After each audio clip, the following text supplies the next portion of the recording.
Bienvenue si vous venez d'arriver parmi nous, bienvenue au Paris-Saclay Summit 2026, ici à Centrale Supélec, dans la salle André Michelin. Bon, alors qui c'est ici qui n'a jamais été essoufflé après un effort? Je pense qu'on est tous concernés, que ce soit après avoir monté un escalier ou simplement une journée chargée. Le plus souvent, ce n'est rien. Mais parfois, c'est le premier signe d'une maladie encore trop peu connue et que l'on va peut-être vous faire découvrir ce matin. Il s'agit de l'hypertension pulmonaire. Alors pour nous aider à mieux la comprendre, nous accueillons à présent Marc Imbert. Il est pneumologue, doyen de la faculté de médecine de l'université Paris-Saclay et Grand Prix INSERM 2025. À ses côtés pour mener cet entretien, c'est Caroline Tourbe, journaliste au Point. Nous vous écoutons. Vous pouvez les applaudir. Bonjour.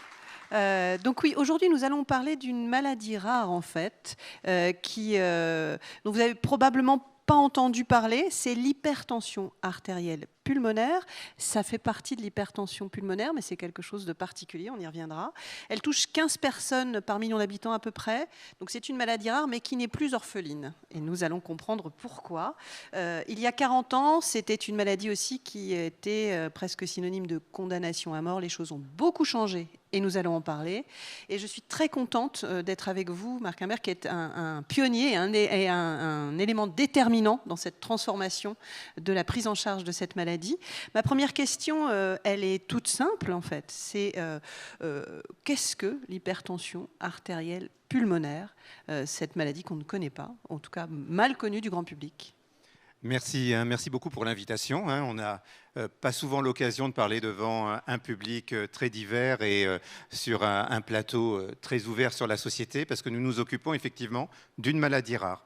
Donc cette maladie rare, l'hypertension artérielle pulmonaire, elle se caractérise par l'élévation chronique de la pression au niveau de la circulation pulmonaire, cette circulation qui part du cœur droit et qui va vers les poumons où le sang va s'oxygéner.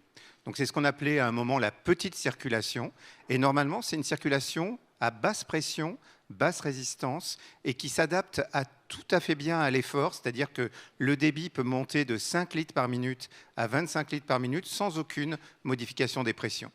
Et donc, chez des patients qui ont une maladie rare qui s'appelle l'hypertension artérielle pulmonaire, les petits vaisseaux pulmonaires vont progressivement se boucher, proliférer et aboutir donc à des symptômes, l'essoufflement et d'autres symptômes. Et donc, cela va aboutir malheureusement au handicap et au décès des patients. Alors, c'est un sous-groupe de l'hypertension pulmonaire, mais on va en parler, oui, je pense, dans un instant. Et bien exactement, l'hypertension pulmonaire, c'est plus large que ça, c'est ça, c'est une maladie, enfin c'est un ensemble de maladies beaucoup plus large. Voilà, alors on est capable de mesurer la pression dans les artères pulmonaires. Alors bien sûr, quand vous allez chez le généraliste, il vous mesure la pression au brassard au niveau du bras, ça c'est la pression systémique, et puis la pression pulmonaire, il n'a pas d'outil au cabinet pour la mesurer. Donc il doit avoir un indice de suspicion pour orienter le patient vers un spécialiste, pneumologue, cardiologue en général. Donc l'hypertension pulmonaire, c'est l'ensemble des maladies qui se caractérisent par une augmentation de la pression au niveau de l'artère pulmonaire. Donc ce n'est pas une maladie, c'est un état physiologique où il y a une pression trop élevée au niveau de la circulation pulmonaire, et tout cela va fatiguer le cœur, induire une insuffisance cardiaque. Donc le grand métier que l'on fait, nous, c'est premièrement, devant un essoufflement inexpliqué, attirer l'attention vers une maladie rare et traitable, on va en parler, et deuxièmement, devant une hypertension pulmonaire estimée par un cardiologue, par une échographie, quand est-ce qu'on fait une mesure invasive avec un cathéter au niveau du cœur et des artères pulmonaires et comment on classe la maladie entre les différents sous-groupes d'hypertension pulmonaire. Ce que je disais, ce qui est intéressant, c'est que quand vous avez commencé votre carrière, jeune étudiant en médecine, vous avez rencontré cette maladie, même vous avez rencontré les patients et les patientes d'ailleurs, parce que ce sont souvent des femmes qui sont touchées par cette maladie, et ça a déclenché un déclic chez vous. Oui, c'est une trajectoire de vie. On en parle souvent avec mes collègues et avec les patients avec lesquels on a des relations extrêmement fortes. Vous savez que dans les maladies rares, les patients s'organisent avec des associations de patients et d'aidants. Les familles restent en lien avec nous, même quand le patient a peut-être eu une évolution défavorable, on garde le lien. Et c'est vrai que quand j'étais un jeune étudiant à 15 km d'ici, à Clamart, à l'assistance publique hôpitaux de Paris, je travaillais comme interne. et comme externe, comme étudiant. Et je voyais dans ce service de pneumologie et de soins intensifs respiratoires à Clamart, qui est maintenant à Bicêtre, je voyais des jeunes femmes, en général, qui avaient parfois pris des médicaments coupe-faim, ou alors qui avaient des maladies associées, comme des maladies auto-immunes, qu'on appelle sclérodermie, lupus, etc. Et on voyait ces jeunes personnes développer un essoufflement, mais pas mineur, un essoufflement majeur, avec des signes d'insuffisance cardiaque, et tout cela était inexplicable. Et donc à l'époque, déjà, on avait une vraie empathie, une vraie association avec les patients. On était très, très désolés pour ce qui leur arrivait. Et ensuite, on a décidé collectivement de faire une recherche structurée, non seulement sur la maladie elle-même, ses symptômes, son diagnostic, mais aussi ses mécanismes. Et là, on est au Paris-Saclay Summit, on voulait vraiment comprendre comment ça fonctionnait pour avoir des innovations thérapeutiques pour traiter ces malades.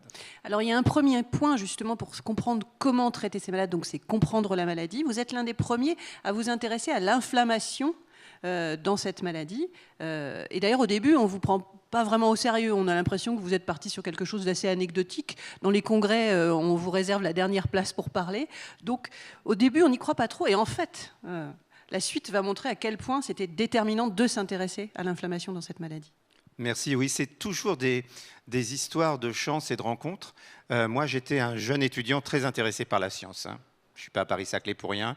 Et c'est vraiment quelque chose qui m'a toujours mobilisé. Et je voyais cette maladie qu'on appelait hypertension pulmonaire, hypertension artérielle pulmonaire, et je voyais les patients qui n'avaient comme seule solution que la transplantation pulmonaire. Donc ça, c'était quand même une sacrée épreuve dans les années 1980. On en faisait une dizaine par an. Donc c'était quelque chose de très, très complexe. Et on avait accès aux poumons des patients. Et effectivement, l'idée générale, on va dire le dogme, c'était que les artères se contractaient. Donc il y avait un genre de spasme des artères. Mais quand on faisait la transplantation pulmonaire et qu'on regardait les artères, elles étaient complètement bouchées avec une paroi très épaisse qui obstruait complètement l'artère. Donc il peut y avoir éventuellement un spasme sur une artère remodelée, mais probablement le problème initial, c'est le remodelage, donc le fait que l'artère progressivement se bouche. Et ensuite, quand on regardait de façon plus attentive avec mes amis chercheurs, bien, on a vu qu'il y avait beaucoup de cellules inflammatoires. Vous savez, des cellules qui répondent à des stimuli d'agression. Et on peut très facilement comprendre qu'il y a un vaisseau remodelé, siège d'une pression très importante, avec ce qu'on appelle des forces de cisaillement. Vous voyez, le flux sanguin à haute pression, ça abîme le vaisseau. Bien, il y avait une accumulation de cellules inflammatoires. Donc tout ça, ça m'a fait penser à l'inflammation. Effectivement, c'était une pensée complètement alternative au dogme. Je vous rappelle, peut-être que vous ne le savez pas, mais dans l'hypertension artérielle pulmonaire, on a de nombreux prix Nobel. La première personne qui a mesuré la pression, André Cournant, franco-américain, a eu le prix Nobel. Ensuite, vous avez le professeur John Vane de Londres, où j'étais, qui a eu le prix Nobel pour la découverte de certains mécanismes qui font spasmer les artères. Puis d'autres Américains qui ont eu les mêmes prix. Mais en fait, cette science très, très dure est parfois intimidante. Oui. Quand on a une nouvelle idée, il faut y aller. Et quand on a moins de 30 ans, il faut y aller fort. Voilà. Donc, c'était effectivement quelque chose qui était initialement peu identifié comme prioritaire, mais très rapidement, ça l'a été. Voilà, la suite va montrer que c'était en effet une piste intéressante. Et puis, il va y avoir aussi des découvertes autour de l'ADN, des gènes. C'est-à-dire qu'on va comprendre un peu l'un des rouages qui fait qu'il y a une remodélisation. Exactement. Alors, on avait des patients qui n'avaient pas de chance. Vraiment, on voyait ces patients qui venaient chez nous, on était vraiment très à l'écoute de leurs problèmes. Et parfois, on avait le drame dans certaines familles de voir 2, 3, 4, 5 patients touchés par cette maladie qui touche normalement 15 sujets par million d'habitants. Donc une concentration des cas au niveau d'une famille. Et là, on s'est dit, on ne peut pas laisser ça inaperçu. Donc on s'est mis dans des consortiums internationaux et on a cherché quel était le ou les gènes responsables. Et effectivement, vous avez trouvé. On a trouvé. Et donc, dans le cadre d'un consortium, je ne prends pas tout pour moi, c'est vraiment quelque chose de très collectif, mais on a trouvé qu'une famille de molécules qui sont des facteurs de croissance étaient impliqués dans l'hypertension artérielle pulmonaire. Et donc là, on touche vraiment, la boucle est bouclée. Je viens de vous dire que tout le monde pensait que c'était du spasme, mais en fait, c'était de la prolifération. Et le gène principal responsable de l'hypertension artérielle pulmonaire familiale était un gène impliqués dans le remodelage, dans la croissance des cellules. Et d'autres gènes ont suivi, et la plupart sont liés à cette famille des facteurs de croissance. Et là encore, dans cette histoire médicale, scientifique, il va y avoir une idée un peu nouvelle, un peu contre-intuitive, c'est-à-dire que vous allez non pas cibler la prolifération, mais plutôt cibler l'autre processus, l'autre voie. Voilà, alors tout est une question d'équilibre. Hein. Dans le corps humain, il y a beaucoup d'équilibres, parfois extrêmement complexes. Il y a beaucoup de boucles de régulation. Hein. Je sais que dans la salle, il y a des scientifiques, donc beaucoup de boucles de régulation, mais souvent, quand on veut faire des simplifications pour l'enseignement, la recherche, la communication, on dit que dans cette maladie, l'hypertension artérielle pulmonaire, il y a une voie qui fait proliférer et il y a une voie qui limite la prolifération. Et donc, la mutation génétique était une mutation de la voie qui limite la prolifération. Donc, tout le monde essayait de travailler pour stimuler la voie déficiente. Et 90% des chercheurs au monde travaillaient là-dessus. Mais nous, dans notre laboratoire ici à l'INSERM et à Paris-Saclay, on a dit d'accord, c'est une question d'équilibre. Il n'y arrive pas. Personne n'arrivait. Chez la souris, on y arrive très bien, merci. Mais les souris ne sont pas des humains. Et donc, on a dit il faut plutôt travailler pour limiter les stimuli de prolifération. Et donc là, on a vraiment fait des travaux très importants ici en France, mais aussi en relation avec les États-Unis, en particulier à Boston. Et on a montré dans des modèles animaux, mais aussi chez l'homme, qu'il y avait une voie qui était dans cette famille des facteurs de croissance, mais qui n'était pas affectée par la mutation et qui était excessivement stimulée. Donc l'idée, ça a été de bloquer cette voie. Exactement. Et là encore, un mélange de chance, quelque part, et puis d'intuition, de travail, évidemment. Vous allez, très récemment, dans les années précédentes, identifier un médicament qui n'est pas destiné à des patients atteints d'hypertension artérielle pulmonaire, mais qui, en fait, agit sur ce mécanisme dont vous parliez. Et vous dites, c'est peut-être ça l'une des solutions pour ces patients. Oui, c'est une pensée collective. Alors, il y a un mot important en médecine et en recherche en général, c'est le repositionnement. C'est-à-dire qu'on peut avoir une idée géniale avec une hypothèse, mais parfois l'hypothèse ne fonctionne pas. Ça ne veut pas dire qu'il faut jeter l'idée à la poubelle. Et donc là, le médicament dont on parle, hein, qui est un médicament qui est en fait un piège à ligands, c'est un genre d'outil moléculaire qui va bloquer la production des médiateurs qui font proliférer la paroi des vaisseaux. Ben, cet outil moléculaire, il avait été déjà testé dans beaucoup d'autres maladies, hein, en particulier l'anémie. Hein, le déficit musculaire, des problèmes osseux, parce que là, on touche vraiment sur les voies de prolifération, donc on joue sur des voies physiologiques fondamentales.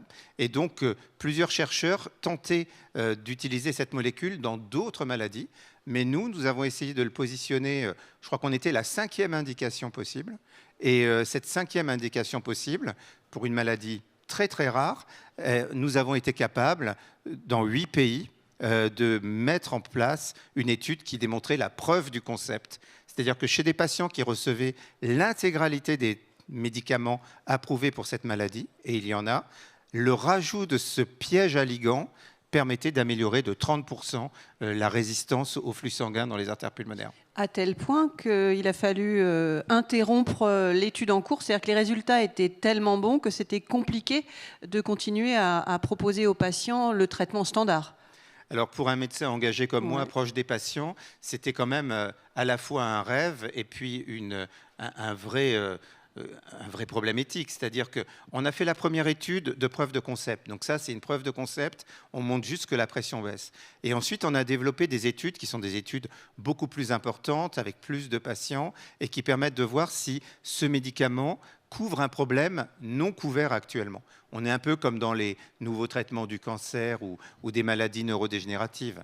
On a des comités indépendants de sûreté. Et ces comités indépendants de sûreté ont accès aux données auxquelles nous n'avons pas accès. Oui, puisque vous ne devez pas savoir, vous devez mener votre étude. Mais on avait quand même prédéfini un moment, et pas un moment trop tardif, on avait défini un moment où il fallait que le comité indépendant de sécurité dise si oui ou non la molécule était efficace ou pas, elle pouvait être dangereuse, hein, on ne sait jamais. Et ensuite, si elle était efficace, si on dépassait un certain seuil d'efficacité qui imposait l'arrêt de l'étude, et ça a été le cas sur une de ces études qu'on appelle, nous, de phase 3. Donc on arrête l'étude, non pas parce que ça ne marche pas, mais parce que ça marche trop bien et on donne le médicament à tout le monde. Donc c'est des résultats très récents qui ont donné lieu d'ailleurs à de grandes publications dans le Lancet, c'est ça ? New England Journal of New England, Medicine. pardon, excusez-moi. Et c'est pour l'aspect de la progression scientifique. Et pour les patients, concrètement, où est-ce qu'on en est ? Ça fait naître de très grands espoirs. En même temps, vous êtes médecin. Il y a aussi une forme de prudence à transmettre aux patients. Qu'est-ce qu'on peut leur dire ?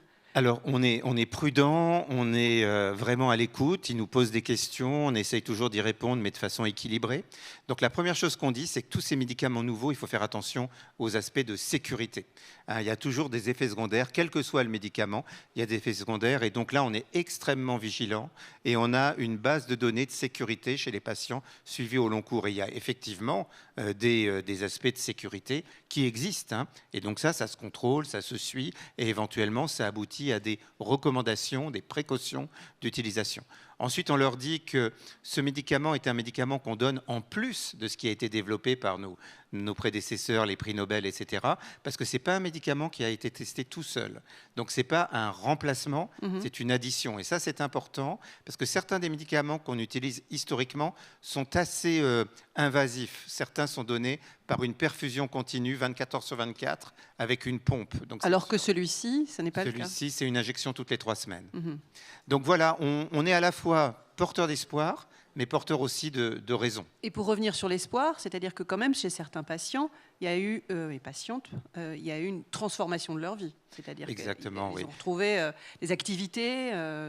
Quand on parle avec les patients qui ont eu un effet impressionnant du médicament, pas tous, mais ceux qui ont eu un effet impressionnant du médicament. Premièrement, certains ne sont plus sur liste de transplantation pulmonaire.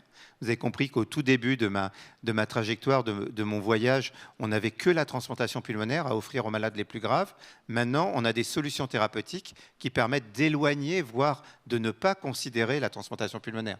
Donc, dans nos études, on a désinscrit de la liste de transplantation des patients qui étaient sur... C'est un vrai bouleversement. Un bouleversement. Puis ensuite, au quotidien, vu que l'entretien est autour de l'essoufflement, nos patients ont des essoufflements marqués.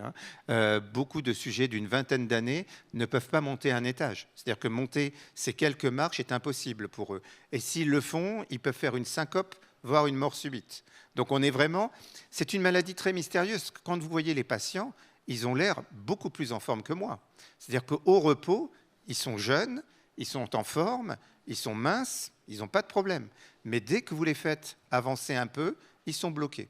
Alors nous, notre ambition, c'est de dépister le plus tôt possible cette maladie pour faire en sorte qu'ils ne soient pas handicapés quand on les diagnostique. Donc on a beaucoup d'actions avec le plan maladies rares, on a des programmes nationaux de diagnostic et de soins, on est très soutenu par le plan maladies rares en France et en Europe d'ailleurs. Et il y a aussi un réseau de prise en charge de ces patients qui permet de mailler la France entière pour permettre justement ce diagnostic, cette information des patients sur cette maladie. Oui, on a vraiment un très beau réseau. On est donné en exemple dans le monde entier. C'est-à-dire que le plan maladies rares a permis de labelliser, d'identifier des centres de référence. Mais un centre de référence dans un pays de 70 millions d'habitants, ça ne suffit pas. Il faut ensuite un réseau de centres. Et donc là, on a 29 centres en France et dans les territoires ultramarins. Et l'idée qu'on a, c'est que c'est la connaissance qui voyage, pas les patients. Ça, c'est la première idée. Et la deuxième idée, c'est quand les patients vont dans un centre expert, ils doivent faire moins de 2 heures de route pour aller voir le spécialiste. Donc en Île-de-France, c'est facile en théorie, mais pas tous les jours. Et en province, ça nécessite vraiment beaucoup d'attention.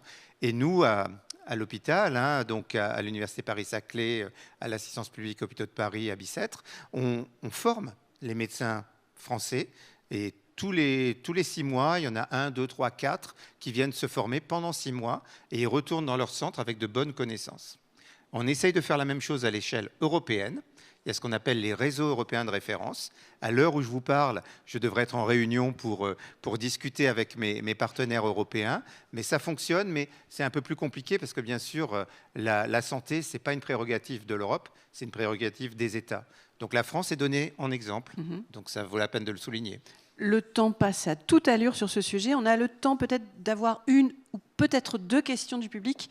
Je vous en prie, si vous avez des questions. Je vois madame. Il y a une dame au pull rouge. Il y a Voilà. un micro qui va arriver, voilà.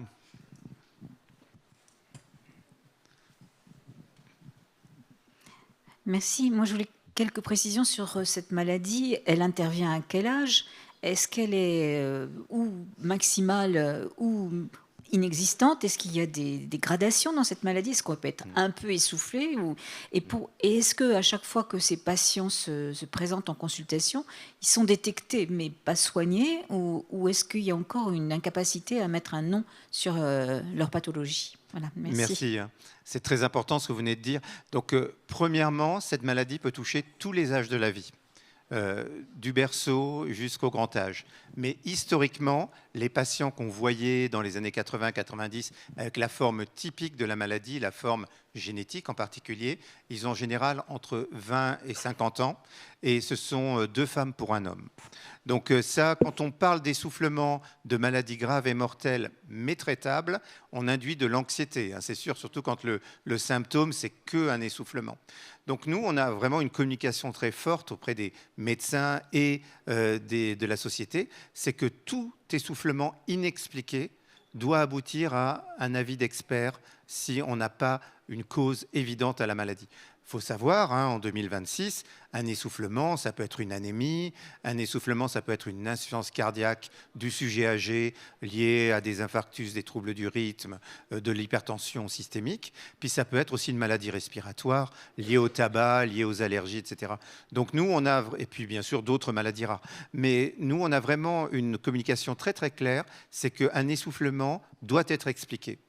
Alors ça peut être aussi du déconditionnement, mais on s'est fait avoir plusieurs fois. On voit des patients après une grossesse, des patientes qui se disent essoufflées, on leur dit non, tu as pris 5 kilos, c'est à cause de ça, mais en fait, quand l'essoufflement n'est pas expliqué, et avoir pris 5 kilos, ça n'explique pas de ne pas pouvoir monter 1 ou 2 étages, c'est un vrai problème. Ensuite, on veut le diagnostic le plus tôt possible. Donc il faut un index de suspicion très élevé, c'est-à-dire un médecin qui ne comprend pas un essoufflement, nous sommes disponibles par le biais du réseau pour répondre à cette question. On va prendre une toute dernière question rapide avec une réponse rapide. S'il vous plaît, je suis médecin, je voulais savoir s'il y a plusieurs facteurs prédisposants ou plusieurs sortes d'HTAP.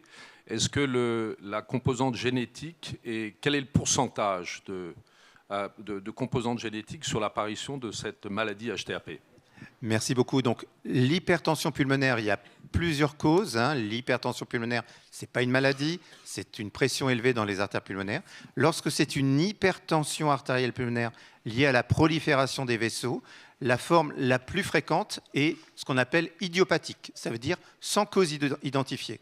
Ensuite, il y a beaucoup de maladies auto-immunes et les formes génétiques, les formes familiales, c'est 5% des cas, mais les formes génétiques, c'est 20% des cas, parce que c'est des gènes dont les mutations ont ce qu'on appelle une pénétrance faible. C'est-à-dire que les porteurs de mutations ne sont pas tous malades.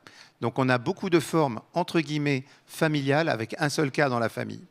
Donc tout est compliqué, mais on est là pour simplifier, et puis surtout pour ne pas induire d'anxiété chez les patients. Merci beaucoup, merci pour vos questions et merci pour ces explications très précieuses. Cette table ronde s'achève, voilà. Je vous donne rendez-vous pour une nouvelle session dans quelques instants. Dans celle-ci, on va changer de perspective et parler d'un élément devenu incontournable en médecine, les données. À tout de suite.